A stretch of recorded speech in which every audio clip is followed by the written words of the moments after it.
This part of the movement screen, we're going to talk about pelvic mobility. This mimics what happens at the foot and the forefoot. Your pelvis moves the same way. And so we're going to look at the forward, back, the side to side. Your pelvis moves the same direction as your ankle moves. So it's real important to know it's easier to find out how your pelvis is moving than it is to find out how your ankle's moving. So we're going to look at forward and back, side to side. We're going to look up and down, which is still that frontal plane, that side to side motion. And we're going to look at rotation. You want to pay attention to what's happening both at your feet and at your hips. And note, which way feels easier, which way feels harder, and does it hurt? All right. My camera setup doesn't allow my whole head, so we're just looking at pelvis and feet anyway, so let's go for it like this. You're going to start with your feet parallel. Let your hands rest on your hips. From the side, we're going to work on taking these two bones in the front and tip them forward towards your toes, which sticks your booty out. That's called an anterior tilt. So stick your booty out. What does that feel like? Come back to center. Then tuck your booty under. Come back to center. Stick your booty out. Tuck your booty under. Can you do this as I tuck my booty under? You can see how my knees want to flex. They should actually stay straight. So tucking your bottom under and sticking your bottom out. You're going to see which way feels easier, which way feels harder, and does it hurt? I have a harder time tucking under and keeping my knees straight. That might mean my hip flexors are tight. Next, looking from the front, feet parallel again. Let your hands rest on your hips. You're going to allow one knee to bend. So I bent my right knee, my right hip dropped down. And you can see my left hip hiked up. Come back to center, and then I go to the other side. Which way feels easier? Which way feels harder? Does it hurt? Can you do it without rotating? This is a common compensation I see that people just rotate. I want to pretend like you're in an inner tube and you're just going up and down. This hip will drop out to the side a little bit, but not really tipping over. It's a small, subtle motion. As I do this, when I bend my right knee and this drops down, there's a little bit of motion in my ankle. And as I switch and do the other side, this leg stays straight and this hikes. You might feel some drop.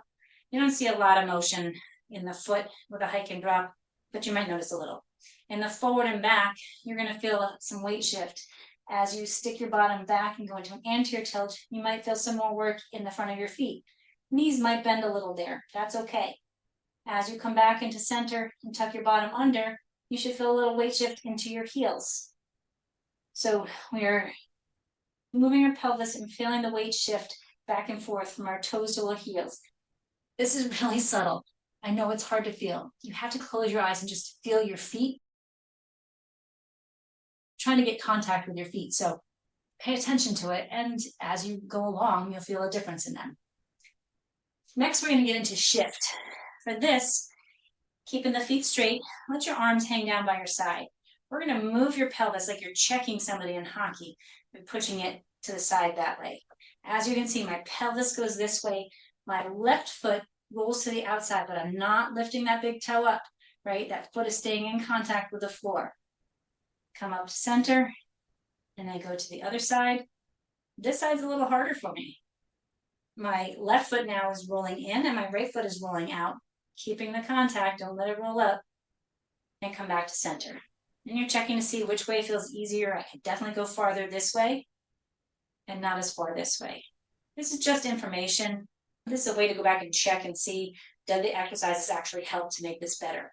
This happens in every step of gait, so that's why this is important. And it tells us what's happening at the foot and the hip. And it gives you some different weight shifting through the hip while maintaining those 3 points of contact.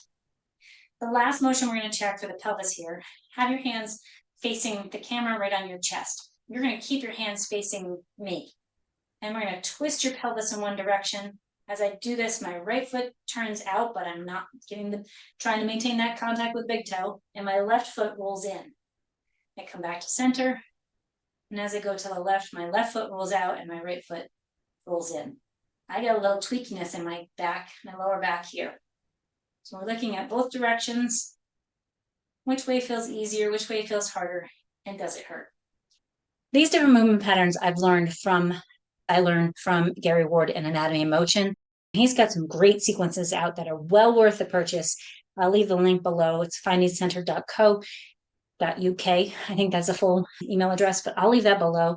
Go check them out because he's got different programs to help you improve that. And if you're really having a hard time finding that contact, you might find some better exercises, some more exercises through his material. The other exercises, the gross movement patterns that we're looking at, I've learned through the functional movement systems, and I'll leave that link below also. It has some great certifications, and they've got a whole slew of exercises that will help your mobility move better. Let's keep going and get on with our next exercise.